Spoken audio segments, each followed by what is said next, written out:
As maybe you were very intelligent, I'm glad I never was, but professor and this and that, and then you start, your brain is going and you can't figure things out anymore. You've been like a very beautiful woman and all of a sudden you start to get fat and you start to have wrinkles and, arms also are kind of here, this kind of thing. And it's like, and it's a lot of suffering when you got a lot of happiness out of your beautiful body. So if you're not good looking, be happy, I tell you. You will suffer much less in old age, really. I see my friends who were very beautiful suffering, still trying to uphold it, some operations, like, but, anyway. And also I was never very intelligent, so now my memory is going, it's going, so.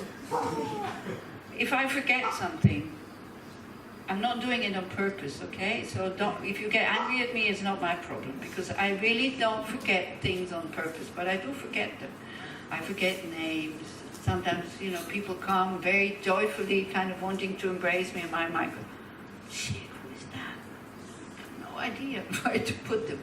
Here in Israel, it's okay, because I know that you belong here, but somewhere else in the world, and I don't know which country you belong to. So then I listen to them, try to figure out what accent they have. So then at least I know the country they're from. And then I try to see, are they Buddhist or not? Or because at one point, I met somebody, they knew me from the restaurant I had, and I thought it was Buddhist. But by coincidence, I met them in the street and they kind of recognized me. So all of this, it can be much more, it's also frustrating. I'm not happy about this. I'm not happy about forgetting things. But so it can be a lot of frustration and a lot of depression and a lot of fear, or it can be just acceptance. This is how it is. Things fall apart. Health falls apart. Mental capacity fall apart. Houses fall apart. Yeah, the financial resources, if you're not going to work anymore, they go down, down, down, down, down. Yeah, this is how it is. So then the second one, the origin of this frustration and stressful and lamentation, despair and whatever it is, how the Buddha explains it in the first sutra, is our negative states of mind, which create imprints or energies or impulses on our mind, and they're left behind, and then we react in a negative way, and negative things come to us, and then we don't like it, and then it creates more of the same thing in the future for the suffering, but it also goes for happiness. So it's like everything has a cause. So basically here what it says also, like for the stress and for the frustration, reacting with negative emotions, not only it doesn't make it better, but it makes it worse. But this is our habitual reaction. When things get stressful and when we are frustrated, it's very difficult to be calm and open and compassionate and wise, isn't it? Yeah, when the mind is very tight. Like when I look for my passport, please don't ask me where did you have it lost. Because you probably not anymore, but you would get a very angry answer. Kind of, well, if I knew, I would know where it is. What are you asking me? Yeah, but this is what we ask people, isn't it? When they look for something, it's like, anyway. So just when I look for something, I get nervous, especially if I have to go to a train or in the airport. Just leave me alone. Don't help me look for it. No point. Just in case. Also packing, I want to be alone. I don't want anybody around me because I can't concentrate. Okay, so if we react, because I feel the stress that I have, and so if somebody is kind of distracting on top of it, I'm really unkind, and I don't want to be unkind. So if they would leave me alone, then I wouldn't be unkind. So this is what I'm saying. But when we're stressed, it's very easy. The doors to anger and, impatience and all this wide open. Really wide open, and it's very difficult to be kind and compassionate, which wants something that we want, to be kind and compassionate. Then the noble truth of cessation of suffering, this is very important. It is really possible to eliminate all delusions, all negative emotions, all defilements. How does that sound if you hear this for the first time? How does it sound if you hear it for the first time? How many people do really believe that this is possible if you hear it for the first time? Yeah? Okay, good. Yeah, I think you're a minority, really. So you must have very strong imprints of having heard this before, I think. That would be the Buddhist explanation. Because if you go to a psychiatrist and you say, I want to get rid of all my anger, all my attachment, all my jealousy, so that it will never come back, what do you think this person tells you? They lock you up because they think you're crazy. Unless it's a Buddhist psychologist, unless he's had a Buddhist course, he says, oh, good. So yeah, let's work on it, and then try to go to courses with these different Buddhist groups. Also, by the way, Gachin Rinpoche is coming. Yeah, so this is somebody that, if you are totally open, I think you can feel something that they have. What I always feel is like they have something definitely much more than I have, and I want this. Something like that. There's some kind of, I don't know. Anybody knows him? Anybody has followed? Yeah, like Itzik and you also, me also, these people. So it's like, this is why we still, there's not so many left. So people who, like, it's not just he's Rinpoche, so he's famous, but there's also sometimes Geshes. They really do what they teach. They never gossip about others, they never criticize, they're always in a good mood. Geshe Tashi from London was somebody like this. I was every time so inspired by him because I spent a lot of time with him. I would cook for him, we would talk, and Geshe Sherab also. It's like, they're not famous, but it's like they have really integrated the teachings in their minds. It's like, so yeah, so this is why we need these as inspiration, kind of, if they can do it, I should also be able to do it, kind of in that way. And first time he came to Israel, also he was in Tual, and he started the teaching by saying, yeah, hello, my name is such and such, and I was in prison for I don't know how many years by the Chinese army. Well, it's my karma, now it's finished, now I'm happy. Oh. And they were tortured, and they had to do hard labor. It's not just sitting in prison, it was like either being tortured or they had to cut stones and work in mines and stuff like that. People who are from the aristocracy who never worked, who were Rinpoches, then they were, and humiliated and all that. And having absolutely no anger for the Chinese army. And they say, yeah, my life is to benefit all sentient beings. There's a very nice movie about him, I think, which says, for the benefit of all sentient beings. It's so inspiring, if you are inspired by non-violence. Now, if you're inspired by violence, then no, of course you think he's a friar and he's stupid. So again, it's not from his own side that it is inspiring. I'm sure some people are being put off by these things. Look at the Tibetans, they lost their country, they didn't fight, wow. So, it is possible to get rid of all veils, or all curtains, or all, we call that veils, usually veils for knowing directly. Knowing directly that, like not just here, but like instinctively, knowing instinctively that everything is impermanent. Not getting attached to anything. Behaving like this. Yeah? Like for example, we know that flowers are impermanent, like cut flowers.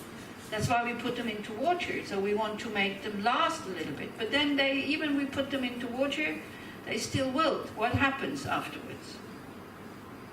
We're sad. We make a funeral. We put their name or the photograph on top of where we bury them. No, we throw them out. And we're very happy that we had them for a while. And zero suffering. Why? Because we knew with cut flowers from the beginning that they're impermanent. Now, our mind, and if you go a little bit more down, where it says the four misconceptions, our mind instinctively sees things that are by nature impermanent, sees them as permanent. Except for, these few things that show us their impermanence quickly. That's why we get sad when the cup breaks, or when, the other day, again, I broke something. That's the second thing I broke in Ronnie's house. It was like, ah! She said, it's okay. Yeah? What's your reaction when you drop a cup? We say, yeah, of course, cup is impermanent. If I drop it, it falls, it breaks. Is that how you react? Yeah? Depends a bit on the cup, doesn't it? Yeah. Exactly. So if it's your cup in the office, let's say you have this beautiful cup from your boyfriend.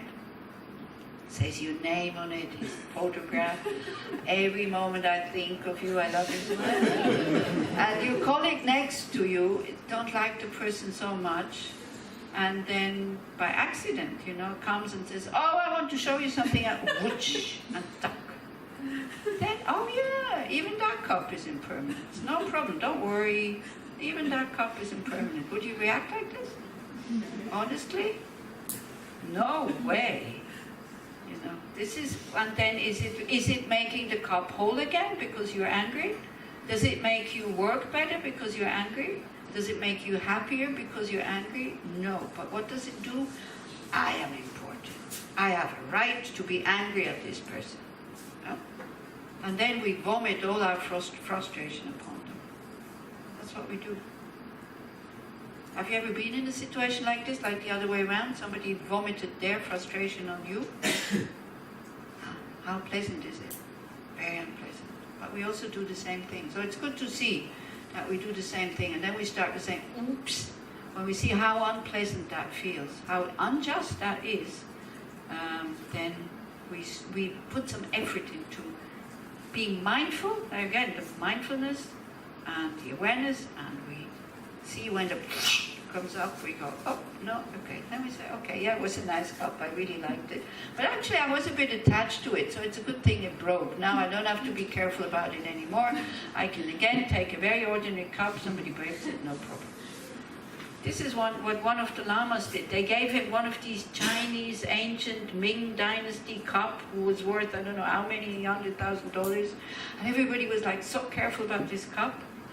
And then one day, like his attendant, he brings the cup to the car, and he just on purpose, he opens the door, pom, the cup came flying and broke in 1,000 pieces. Said, finally now, we have peace. He didn't care about this cup, yeah. It's like, the value of the cup, where is it? In the cup? It's totally in your mind. It can be a total fake Ming Dynasty thing, $2 in a Chinese shop. You don't know. It's like the way you do it. Okay. So it is possible to get rid of all of this. And what do we need to work with is with these 4 misconceptions. That we need to train the mind to, it would be good to train the mind to see things that are by nature impermanent, as to see the misconception that we have. Yeah? Seeing, also then we have another thing, that we see things that by nature, they're in the nature of suffering. Now, in the nature of suffering, it doesn't mean that they're already suffering. In the nature of suffering means at one point, sooner or later, it will lead to dissatisfaction. Yeah?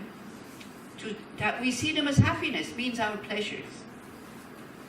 We think our pleasures are happiness. This is why we try to string them very close together, so we have some kind of illusion of lasting happiness. Tel Aviv, even Pirol, is that place where people spend a lot of money in order to find some happiness. How many of you know that street? I live near there. It's like, and more shops, and more this, and more that, and the food is like, Tel Aviv is becoming world famous for the food, by the way, for the food, wine, and nightclubs.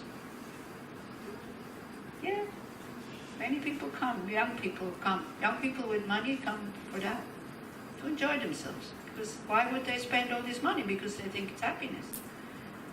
Yeah. So when does it lead to suffering? Why does it say, like this thing that this pleasure, why does it lead to suffering? What do you think? Is a night out in Tel Aviv suffering? No? You must have a lot of money. Because if tomorrow you look at your bank account, like, the bill from the credit cards coming, not sure. If you drink too much, I know how it feels when you drink too much. I was an alcoholic.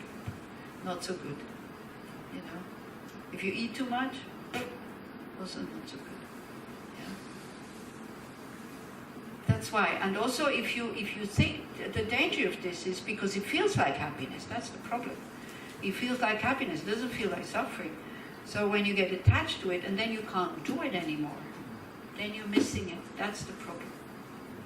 Then you suffer because it finishes. Yeah. And then also because it's the happiness seems to come from outside, so we need to keep eating and eating and eating, and it needs to be better and better and better and better, because otherwise it doesn't give you the good feeling anymore.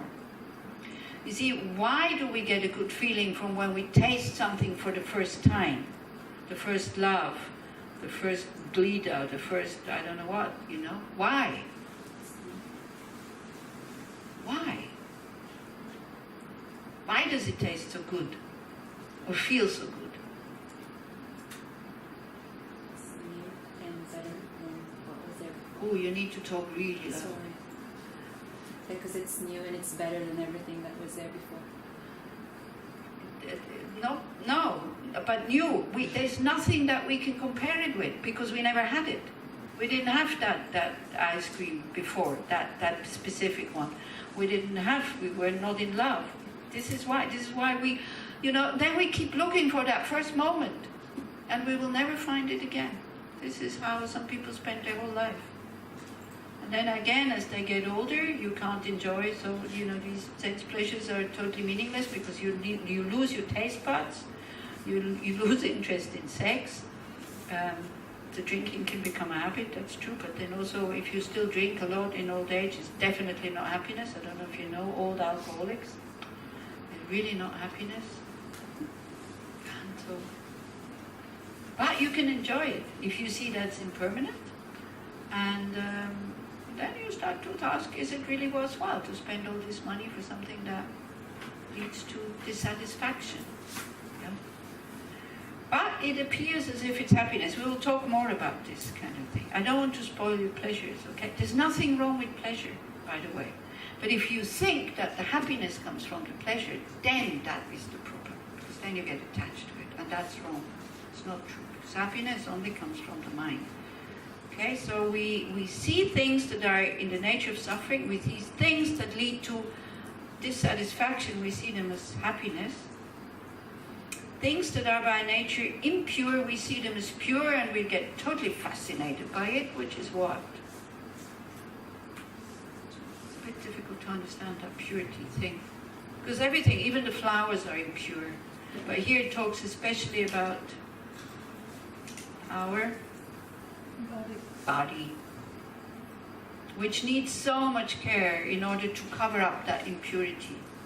If all of you, if sometimes in Kopan, when I was still 20 years ago, then usually with like 200 people in the course, and the pump, because the water comes from down the hill, and the pump first day would break down. That means only water for drinking, no water for flushing the toilets, because it's these crouch toilets, no water for showering for a few days until they were able to organize the trucks bringing up the water.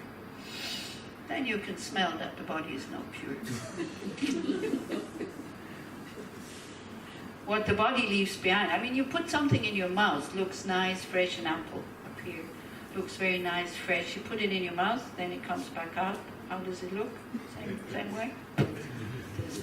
Yeah. Shantideva says, this body is but a bag with, I can't remember how many, 9 holes or something. 9 holes. It's filled with bones, flesh, blood, slime, kind of phlegm, and semen for the men, and some eggs for the women, and what else is it? That's about it. Mucus, and we're so fascinated by it. If you would see these substances on a heap here, in front of you, I assure you the first row would be empty. But we pamper it. Whoa. Now it's not, again, don't go to the extreme that you should throw away your body. The body is a perfect tool to be of benefit to others. Perfect tool to practice this path. But not as a source, not as a source for pleasure. So again, we go into the middle. It's all about the middle way. We're not totally fascinated by it, but also we're not disgusted by it. That's the nature of the body. It makes caca, pee-pee, mucus when it spits or when you're sick, and all these kinds of things. Yeah, but it doesn't mean, it means like pure and impure. It has to do with our view. So this is why also the flower is impure, because we see it as inherently existent. And the flower from its own side is neither pure nor impure. That's why it's in the nature of suffering. All of these misconceptions lead to suffering. Yeah, because when you're very fascinated by your body, very in love with your own body or the body of somebody else, 60 years later, it's a big problem because it changes dramatically for everybody. Yeah, so not just for us who are already old. It changes for everybody.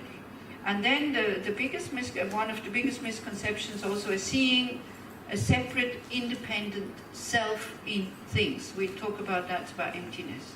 And we talk especially that there's an I, a me, separate from the body and the mind. This you need to hear a few times, and again I forgot the spider, but never mind. Did you bring it? No? Okay. So don't worry, for those who are afraid of spiders, we didn't bring it. But it's a good way of kind of trying to explain a little bit what emptiness is all about, but we'll come to that. Yeah, we project or we add something to the flower. Like, for example, we add beauty to the flower. This one, especially. This one, not so much, because it's already going. Yeah, so if you would say which one is more beautiful, probably everybody would say, this one, because it's all still green, and this one is already yellow a bit. And they were already here Yom Kippur, what to do, and then they were left alone for 2 or 3 days. Poor things. So anyway, so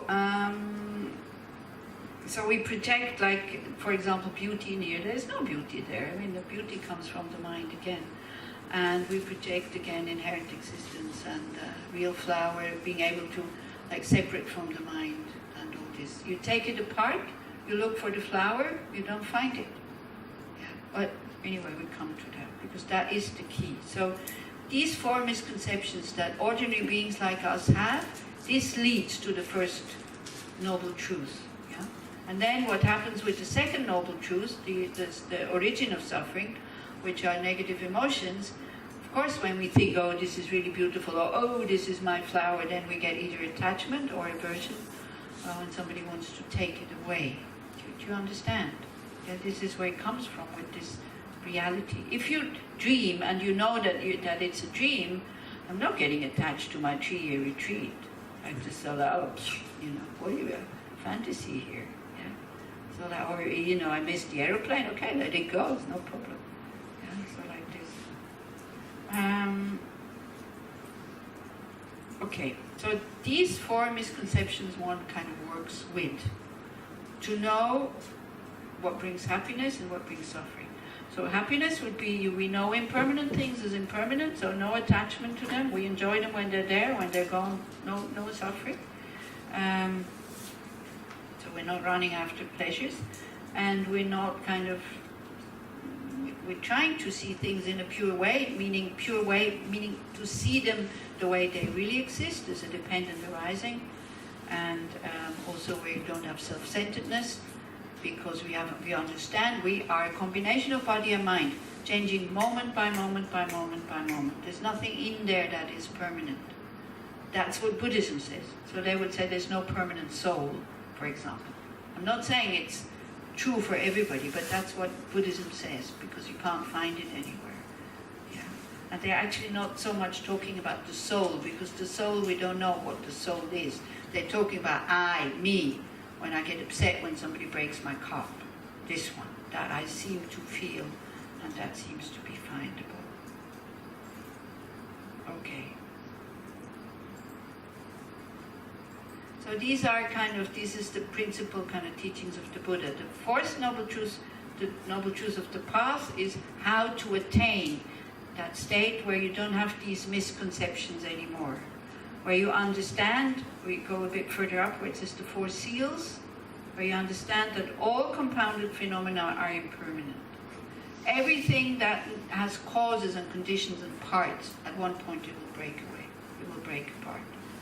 All contaminated phenomena are in the nature of suffering. And again here, contaminated means impure. all phenomena that we see with a mind who is mistaken will end up in deception and suffering, sadness, lament, despair, frustration, stress. Then there is no separate self. Yeah, so with this, there is no separate self. Also, we go from the I and others mode into we mode or us mode. Yeah, then we behave totally differently. And not like we as a nation, a country, a religion, a family, a sports club, whatever, but we like everybody, all beings, quite big. We like all beings.